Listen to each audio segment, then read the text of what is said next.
Welcome, everyone. You're listening to Risky Behavior, where no subject is off limits. Sit back, tune in, and enjoy a beverage with us as we explore controversial issues and answer your health and wellness related concerns, ranging from nutrition and exercise to sex and prescription drugs.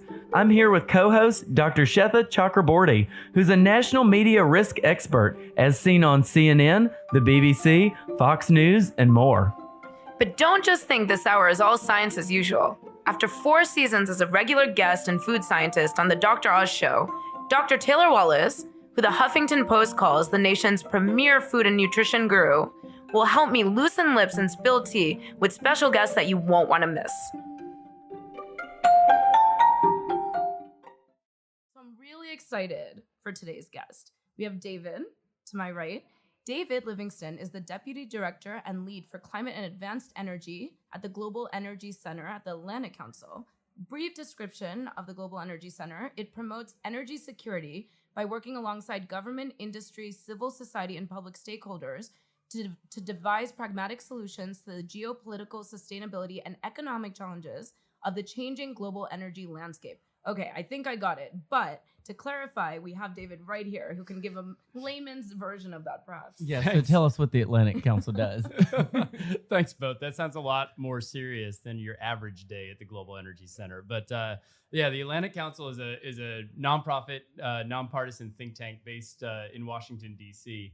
And we work on global affairs. We've got different centers working on East Asia, South Asia, Latin America, you name it. We also have issue centers. So I work in one of those, the Global Energy Center, where we work on a whole variety of different global energy challenges, from affordability of energy to energy security, to make sure people don't shut off pipelines or turn off the electricity running across a grid all of a sudden, all the way to the key task I'm working on, which is obviously the challenge of climate change. And how do we ensure that our energy system is more sustainable? Just like you'd work to make a diet more sustainable, for example.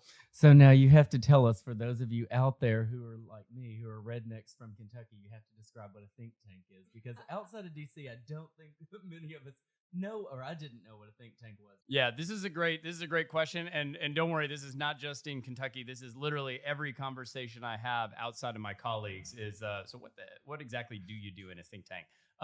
A think tank is basically it's a research organization, and instead of researching, let's say, how the body works or what's the optimal way to get an airplane from point A to point B, we just research what's the best way to deliver sound policy in a certain given area. So we're working in the policy space. We're advising governments, we're advising corporations, we're advising NGOs and civil society organizations, and we're trying to be matchmakers as well and bring some of these different partners together to solve some of the big pervasive challenges that can't be solved by just one of those. So you were talking, before the show started, about energy policy and that being one of your big platforms. I'm really interested because we haven't talked a lot about energy, very surprisingly, on the show, because both of us are super interested. Yeah, we talked a lot about climate change, but I actually, if you've been following the Democratic debates, Bernie Sanders was very against nuclear energy, and we've heard this over and over again. I kind of think, from a sustainability standpoint, that nuclear energy is where it's at. So, clear up the air for me. It's a great question, and it's one of those examples of the saliency of, let's say, the risks of an energy resource, greatly exceeding the actual risks of that energy resource. What do I mean by that? What I mean by that is, everyone knows the great nuclear disasters in history, right? Chernobyl. Chernobyl, right? Netflix has a role to play in that, and it's a great series. But what it does is it's created a phenomena of fear in people's minds where they think it's a highly dangerous energy resource. The nuclear industry, the nuclear sector, has had a couple of high-profile accidents in the past, which are easily avoided, honestly, with the technologies of today. And yet it's generated a ton of low carbon electricity, zero emissions electricity, in fact. So it's not polluting the atmosphere and contributing to climate change whatsoever. And if you take all of the electricity that nuclear generates and you then divide it by the number of deaths. So basically, if you look at a ratio of fatalities to amount of energy generated, nuclear energy is an order of magnitude better than coal, even natural gas, and many other, petroleum, oil, many other energy resources. The problem there is people are dying every day from black lung. People are dying every day from, mercury poisoning. Some of the other side effects of other energy resources like coal that you have to mine in a really dangerous, environmentally detrimental and health detrimental way. With nuclear, it's extremely safe for most of its life. And for the vast majority of nuclear plants that have operated throughout history, we have a couple high profile accidents, but that causes a little bit of public misunderstanding in terms of the safety of that resource.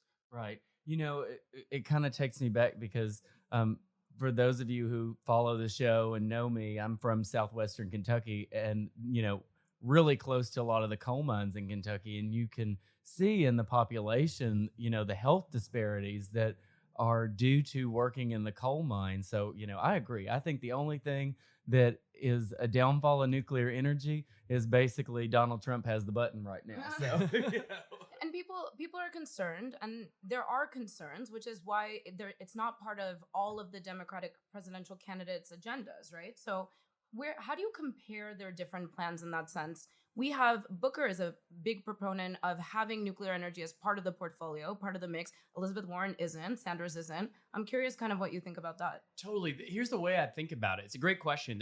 I think about it in three different buckets of candidates. So there are candidates who are in favor of, let's say, keeping existing nuclear plants running. So let's not shut them down prematurely before their natural economic life.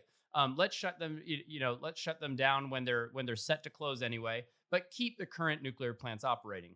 Then you have those that are in favor of not only keeping current nuclear plants operating, but building new nuclear facilities, not imposing them on communities, but wherever it makes economic sense, and wherever a community is in favor of it, allowing them to build a nuclear power plant. And that could be a traditional large nuclear power plant, or some of the new technologies we have today, something that we call small modular reactors or advanced nuclear designs. These are, imagine, nuclear units which are about a quarter or less the power capacity of a traditional nuclear plant, have additional positive safety features, have a lower cost, and can be almost manufactured in high volumes so that you don't have the same cost overruns you have in traditional nuclear. So that's category 2, keep existing nuclear plants running and build new ones as well to help decarbonize our energy sector. Category 3 says, let's close them. Let's not only are we not going to build new plants, but let's shut down prematurely or phase out the existing nuclear plants today. We've seen this take place around the world, actually. We have some international examples. Germany did this. After the Fukushima disaster in Japan, Germany made a quite snap decision to close down its nuclear fleet over a period of years to phase it out. And despite the fact that Germany's been a real leader on renewable energy and has been deploying a lot of solar power and wind power, it's meant that they haven't reduced carbon emissions by that much at all, because they've basically been replacing nuclear plants coming offline, zero emissions power coming offline, with new renewables, but it hasn't really helped the climate as much as it could have if Germany had kept some of those plants operating and had just done some safety checks. Well, and I know we said, in the beginning of the show that we weren't going to go back to climate change because we've covered that a lot. But the bottom line is it's a big issue, and it's a real favorite topic of both Dr. S and mine. All roads lead to climate change. Well, right. And, the bottom line is there is soon to be 11 billion of us on the planet. And, all of us need to turn the lights on at some point, and we're going to need energy. And we're really using up all of the fossil fuels, coal, all of the resources we have here on Earth. And it's causing, a lot of greenhouse gas, deterioration of our ozone. And nuclear just seems to be the answer here. And there's no perfect mix. There's no perfect technology. That's for certain. I'm not advocating nuclear alone here. I think it has a role to play if society accepts it in a portfolio of different energy resources. The key thing being that those energy resources are moving towards zero emissions over time. So what I would, if I were a philosopher king, what I would like to do is set a target and say, we're going to move to a zero emissions energy system by the year 2050, by the middle of this century or sooner. And what we're going to do is we're not going to pick winners and losers. We're not going to say it has to be this technology because I really like it, or it has to be this technology because I saw a documentary about it. You just say, let them all compete against each other on the basis of their pollution, on the basis of their emissions. And then you can do it entirely with solar, wind, and batteries. You can do it entirely with nuclear. Heck, if we don't want to leave behind the coal community, we could do it entirely with coal, provided that coal is 100% capturing its carbon emissions and sequestering them underground, making sure they don't go up in the atmosphere. Put the challenge not on politicians, I would argue, put the challenge on the industry to go figure out the answer, but just set a simple target. That was so diplomatic. I want David to run for president. Well, and that's what No, really, you don't. No, you don't at all. Excellent. I'm a liberal, but I'm also very kind of in the middle. I'm more of a moderate liberal. And I really think that's where America's great, is with the industry and the innovation that we have. I mean, that's where we've always thrived in the world, I believe. So let's talk a little bit about what happened at the DNC in terms of the candidates talking amongst themselves about their priorities and how little climate change actually came up, much less energy as an issue, as a solution, where the opportunities are, where the challenges are to overcome. That conversation is non-existent from the debates. Yeah, so from the debates, yes, it was surprising to me, considering that we had, just a little bit before one of the more recent debates, we had a 7-hour forum on climate change where they did address the issue in depth. So to be fair, they had addressed it quite a bit, even though it only got about 7 minutes in the last 3-hour debate, which was a little unfortunate.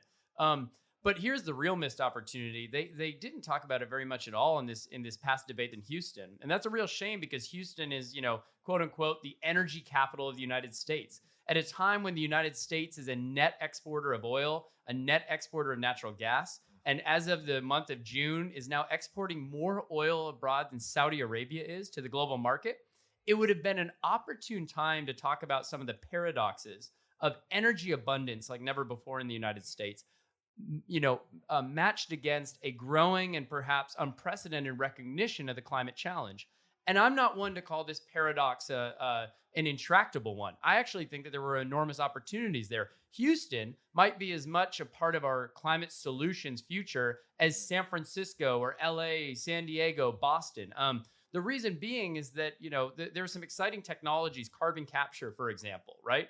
What if we were able to take a natural gas plant, use our abundant natural gas here in the United States, but capture all the carbon from that plant, use that CO2 that we capture as a process fluid to produce more energy in that plant, and then take that CO2 when we're done with it and put it underground? It sounds like science fiction. There's a real plant in Texas called Net Power that's doing this right now. It's not completely proven and commercial yet, but it's almost there. It's on the precipice. And I think game-changing technologies like this don't just come from the left coast and the right coast of the United States. They also come from places like Houston that are the oil and gas capital. In any case, it was a real lost opportunity to, I think, talk about some of those issues. To showcase the technologies in the pipeline, because especially the Republicans love talking about how science and technology is going to help us geoengineer our way out of this planet warming mess that we're in. So why not showcase some of these and talk about the reality of what's in the pipeline? Yeah, I totally agree. Not to mention the impacts that Houston has felt, right? Not on the mitigation side, but also on the adaptation, the impact side.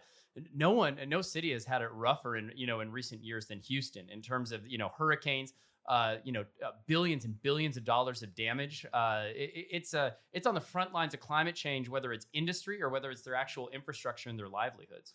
Well, and actually, I thought as a Democrat that's one of the downfalls of the Green New Deal, was that it doesn't really take into account technology and industry innovation, which again, I'll say, America, I think that's one of the staple goods of America. It's one thing we all have in common, right? It's the one thing we can actually all agree on is the ingenuity of the people and the education, higher education institutions that we have. And despite that, we're not finding that common ground when we most need it leading up to this next election.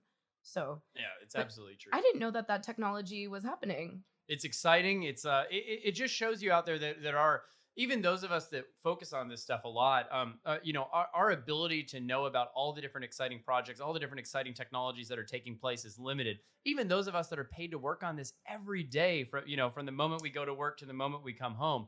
So I think it's just a further argument for believing in the distributed ingenuity of American citizens, of American companies, and setting up a framework that's technology neutral in which all technologies can compete to realize the prosperity and the wealth creation that's in that decarbonized future, right? 30, 40, 50 years down the road. You are an economist's dream. I can hear the libertarians clapping somewhere. Jill Stein's out there somewhere.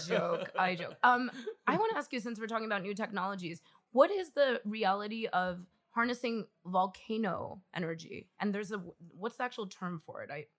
This is really interesting. Are we talking volcanoes or are we talking kind of geothermal? Sort of the that's probably where I was going with that. Yeah, the heat that's underground and in right. the core of the earth. Right. Yeah, geothermals. This is a really interesting one. I'm glad you brought it up. Geothermal energy is really, it's in some ways as old as some of the oldest energy technologies. It's about similar to drilling for oil. You poke a hole in the ground and you basically drill down. And you tap into that extreme heat that's deep underground, and you use that extreme heat to create steam, which can then drive a turbine, right, and generate energy. It's zero emissions because you're not burning a fossil fuel or emitting any CO2 into the atmosphere. You're just using heat to generate steam, to heat up water and generate steam. We've sort of tapped a lot of the promising geothermal areas around the world, not all of them. But some of the remaining areas that are most prolific are a little bit expensive to tap. So a lot of people have thought, okay, geothermal doesn't have that much of a future beyond the resources that we're already exploiting today. But there's something exciting here. There's something that I'm really excited about. And it has a certain poetry to it. Some of the same technologies that unlocked the shale revolution, as it's called in the United States, right? Fracking, is the commonplace term, but more accurately, hydraulic fracturing and horizontal drilling, which have tapped into all these oil and gas reservoirs that are trapped in this tight rock across the United States that have led to us being an exporter of oil and gas. Some of those same technologies can be applied to geothermal as well. We just haven't done it yet. So there's a whole field, a whole niche called enhanced geothermal that I get really excited about. The U.S. Department of Energy is working on this. Some universities in Utah are working on this. And I hope that if we take the lessons we learned in the oil and gas sector and we apply them to clean energy like geothermal, maybe we can unlock a whole new zero emissions resource right here in the United States. That's so cool. And to your point, Sweta, I was in Ecuador a few years ago, and I'm all about environmental sustainability. So, while I was there, I just took my ex-boyfriend's ring and threw it in the volcano. Because, I'm just trying to be green. For a second, I imagined him diving in, but he wasn't there. If he was there, I'd thrown him in too. It's Pompeii all over again, ladies and gentlemen. That would have turned into biofuels, actually. Yeah, right? So, okay, I was just in Kazakhstan with the Lena Council. So I'm also affiliated with the Lena Council, and I sat on an energy panel. And Kazakhstan in Central Asia is oil and gas central. And so I was sitting next to a representative from that industry and this whole panel was about clean energy and the future of energy. And it's young students at Nazarbayev University that were in the audience. And they came to hear about the future of energy and what it would look like for Kazakhstan. And the representative next to me basically was trying to recruit these young people to come into oil and gas. And he was like, if you think that this isn't going to be part of this country's future, you are sadly mistaken. And we went back and forth a bit. And I was so impressed with the next generation in that country as well, and how much pride they have in that sector to argue back on. I didn't even have to really do much in that sense. They were the ones who were like, no, we want to change the landscape of what energy is going to look like for this country. That to me gave me a lot of hope there, that some of these sectors that are still really holding on are thinking about making way for the next generation of leaders who want to see a more diverse portfolio. Well, but don't we have to think more into the future, because eventually there won't be any more oil. So let's talk about that, David. What is going on with oil and gas? It's not renewable. So right, it's a great. So first of all, to your point, I think that we used to think there will be no more oil and gas. Now I think that peak oil demand might occur before peak oil supply. To paraphrase that happened under the Bush administration, right? Well, there's a great phrase that sums this up. There was a former Saudi oil minister, of all people, who wisely said, The Stone Age did not end for lack of stone. The oil age will not end for lack of oil. So we're going to move on to new technologies that don't use oil before we use the last drop of oil, the last bit of hydrocarbon that's inside this earth. Right, we'll just melt all the ice caps and then it'll flood all the oil fields. And then Even the most, even the most ambitious scenarios, if you look at, there's a panoply of 20 different scenarios out there. Oil companies put out scenarios, clean He energy wins for companies best word used.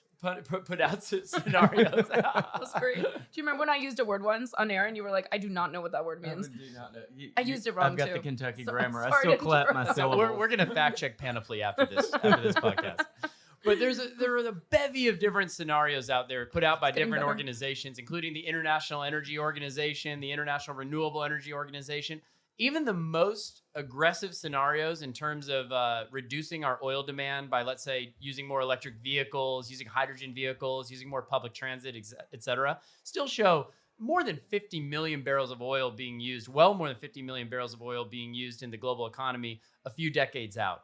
So oil is going to remain a part of the economy, whether we like it or not. It's here to stay. It's not here to stay at current levels. We're hopefully going to peak demand and start using less and less and less, but it's still going to be a fundamental part of the global economy. So what I hope those students did is they said, yes, if I'm going to go work in my, in Kazakhstan's, in my country's oil and gas sector, I want to work on the side of new technologies that'll reduce emissions in that oil. I want to produce green oil, right? I want to make sure that the oil that we produce has the lowest emissions profile possible. And I want us to compete with the rest of the world, including the United States, on the carbon profile of that oil.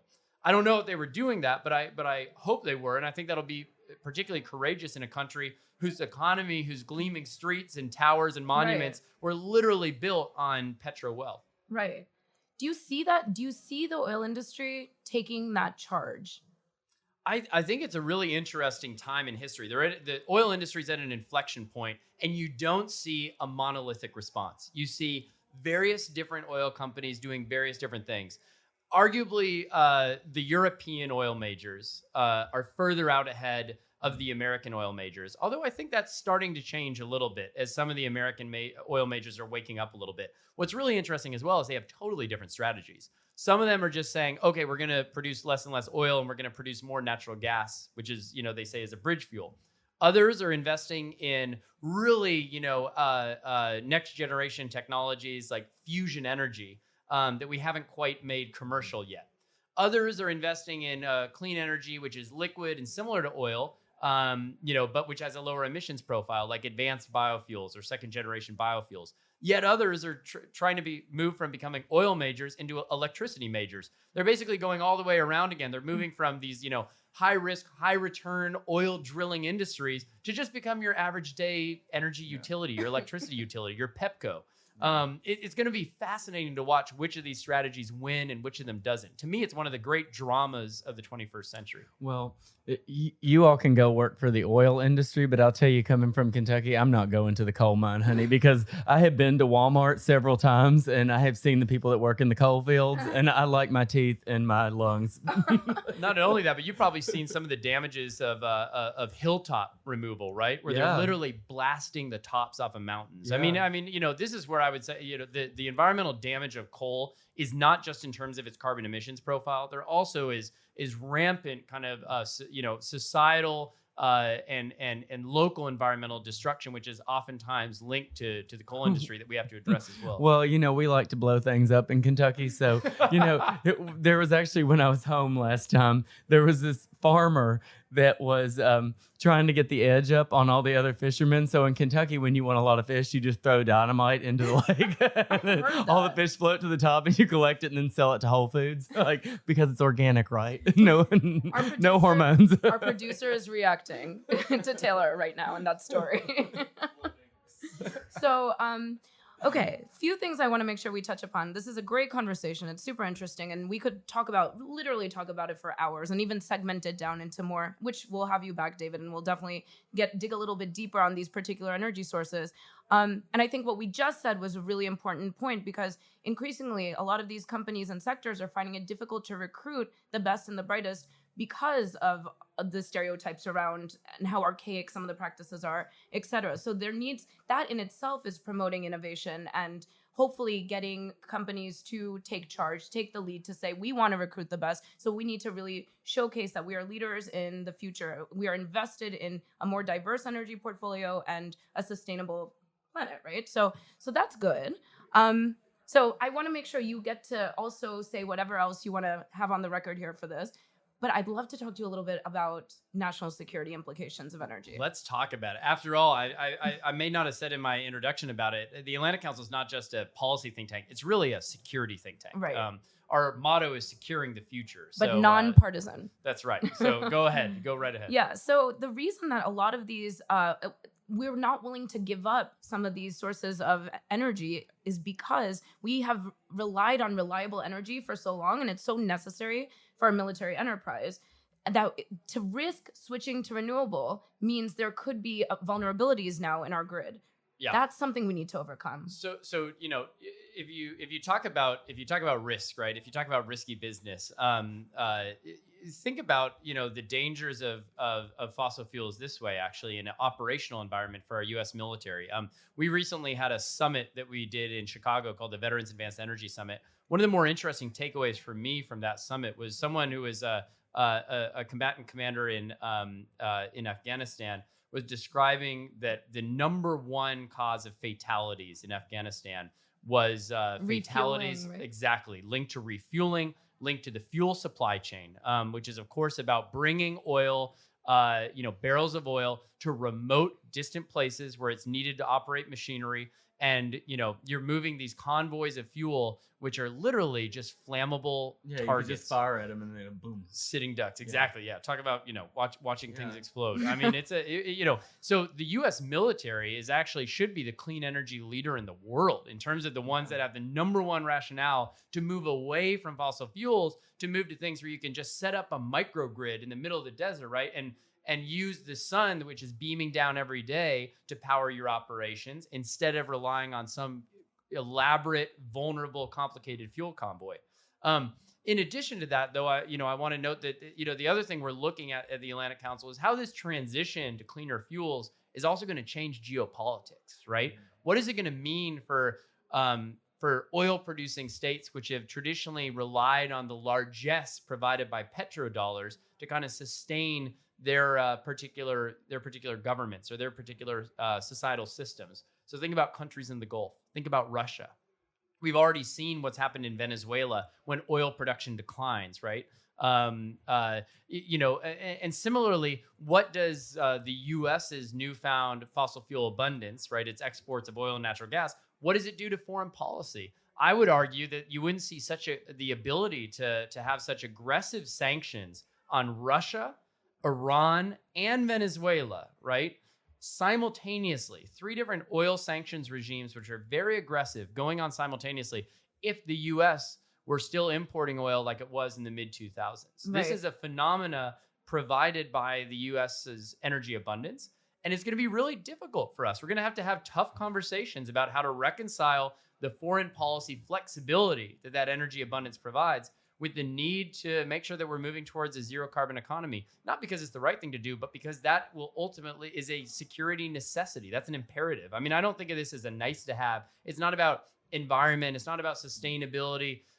This is about, saving lives and ensuring that we have a livable planet for ourselves and our partners and allies in 20, 30, 50, 100 years to come. There is a link to climate here too. Natural events reinforce, or weather events reinforce the vulnerability here. So if you take out the electric grid through some sort of natural disaster, then you are more vulnerable to nefarious attacks. So there is that link to the planet also warming. It's like this vicious feedback that's going on, right? Yeah, absolutely. I mean, this ties back to what we were talking about earlier with Houston and with extreme weather events.